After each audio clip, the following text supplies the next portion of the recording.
نماز عیدین کا طریقہ۔ سب سے پہلے ہم نیت کریں گے کہ میں نیت کرتا ہوں 2 رکعت نماز عید الفطر کی، اسی کے ساتھ 6 زائد تکبیروں کے، واسطے اللہ تبارک تعالیٰ کے، پیچھے اس امام کے۔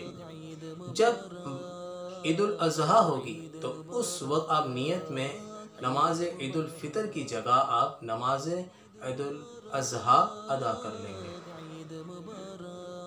جب امام تکبیر تحریمہ باندھے گا اللہ اکبر، تو آپ نے بھی ہاتھوں کو کانوں تک اٹھانا ہے اور پھر آپ بھی ہاتھ کو ناف کے نیچے باندھ لیں گے، اور لفظ اللہ اکبر یہ کہنا واجب ہے دیگر نمازوں میں بھی، تو آپ بھی اپنے زبان سے ادا کریں گے اللہ اکبر۔ پھر اس کے بعد آپ ثنا پڑھیں گے جس طرح ہم دیگر نمازوں میں پڑھتے ہیں۔ پھر اس کے بعد آپ خاموش ہو جائیں گے۔ پھر امام صاحب ایک تکبیر کہیں گے جسے ہم نے کہا نا کہ 6 زائد تکبیروں کے، تو پہلی رکعت میں یہ 3 جو زائد تکبیر ہیں وہ لگائی جائے گی ثنا کے بعد۔ تو پھر امام جب کہے گا اللہ اکبر تو آپ نے دونوں ہاتھوں کو کانوں تک اٹھانا ہے، اس وقت بھی آپ کہیں گے اللہ اکبر، تو آپ پھر اپنے دونوں ہاتھوں کو چھوڑ دیں گے۔ پھر اس کے بعد جب دوسری تکبیر امام صاحب لگائیں گے تو آپ بھی ہاتھوں کو کانوں تک اٹھائیں گے اللہ اکبر کہتے ہوئے، پھر آپ بھی دونوں ہاتھوں کو چھوڑ دیں گے۔ جب تیسری تکبیر امام صاحب لگائیں گے اللہ اکبر، تو آپ نے بھی دونوں ہاتھوں کو کانوں تک اٹھانا ہے اللہ اکبر کہتے ہوئے، آپ اپنے دونوں ہاتھ یعنی انہیں ہاتھ کو چھوڑنا نہیں ہے، آپ نے ہاتھ کو باندھ دینا ہے تیسری تکبیر کے بعد۔ پھر آپ بالکل خاموش رہیں گے، امام صاحب قرات کریں گے، سورہ فاتحہ پڑھیں گے، پھر سورہ فاتحہ کے بعد امام صاحب کسی بھی آیت کی تلاوت فرمائیں گے تو آپ نے خاموشی کے ساتھ سماعت کرنا ہے۔ پھر امام صاحب رکوع کریں گے، پھر قوما میں کھڑے ہوں گے، سجدہ کریں گے، تو وہ سب معاملات جو نماز میں کرتے ہیں وہی سارے معاملات آپ نے کرنے ہیں۔ پھر امام صاحب جب دوسری رکعت میں کھڑے ہوں گے تو آپ بھی کھڑے ہوں گے، پھر آپ ہاتھ باندھ کر ویسے ہی کھڑے رہیں گے جیسے نمازوں میں کھڑے رہتے ہیں، اور امام صاحب وہی تلاوت شروع کر دیں گے، سورہ فاتحہ پڑھیں گے۔ سورہ فاتحہ کے بعد پھر کوئی نہ کوئی آیت یا سورت کی تلاوت کریں گے، تو اس وقت آپ نے خاموشی رہنا ہے جیسے دیگر نمازوں میں ہم خاموش رہتے ہیں۔ پھر اس کے بعد جب امام صاحب تلاوت کر لیں گے تو امام صاحب مزید جو 3 تکبیریں ہیں وہ ادا کریں گے، تو آپ نے بھی ان کے پیچھے یوں ادا کرنی ہے کہ امام صاحب کہیں گے اللہ اکبر، تو آپ نے دونوں ہاتھوں کو کانوں تک اٹھانا ہے اور اللہ اکبر کہتے ہوئے دونوں ہاتھوں کو چھوڑ دینا ہے۔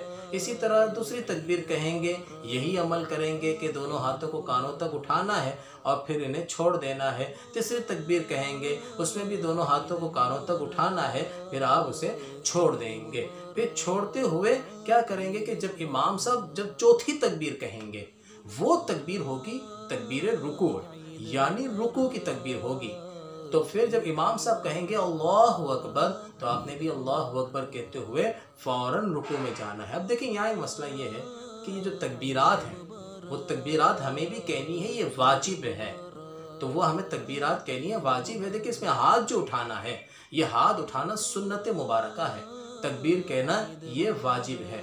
یہ جو 6 تکبیریں ہیں ان کی تکبیر کہنا واجب ہے، ساتھ میں یہ جو رکوع کی جو تکبیر ہے دوسری رکعت میں، تو فقہاء کرام نے فرمایا کہ جو دوسری رکعت میں جو رکوع کی جو تکبیر ہے وہ بھی مقتدی پر بھی کہنا واجب ہے، تو ہمیں یہ تکبیر بھی کہنی ہے۔ تکبیر کہتے ہوئے ہم رکوع میں جائیں گے، اسی طرح قوما سجدہ جیسے دیگر نمازوں میں ہم ادا کرتے ہیں ویسے ہی ادا کرنا ہے۔ امام صاحب سلام پھیریں گے تو ہمیں بھی سلام پھیرنا ہے، یہ سارے عمل ہیں۔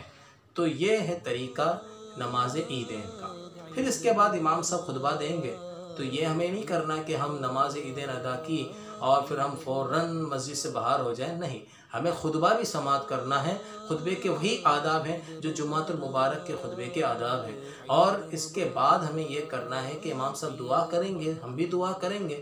دعا کے بعد فوراً کھڑے ہو کے دوبارہ مسجد کے باہر نہیں جانا، ہمیں کیا کرنا ہے کہ ہم اپنے مسلمان بھائیوں سے گلا ملیں گے، ہاں مصافحہ کریں گے، حال احوال پوچھیں گے، پھر ہم اس طرح ملاقات کر کے پھر ہم اپنے گھروں کی طرف روانہ ہوں گے۔ تو یہ سنت مبارکہ ہے، اور کوشش کریں کہ عید کے دن غریبوں کی مدد کیجیے۔ ہمارے بعض پڑوس بھی ہیں کہ جو بیچارے بڑے غریب ہوتے ہیں، رشتہ داروں میں بھی کافی غریب ہوتے ہیں، ان کا بھی عید کا دن منانے کا حق ہے۔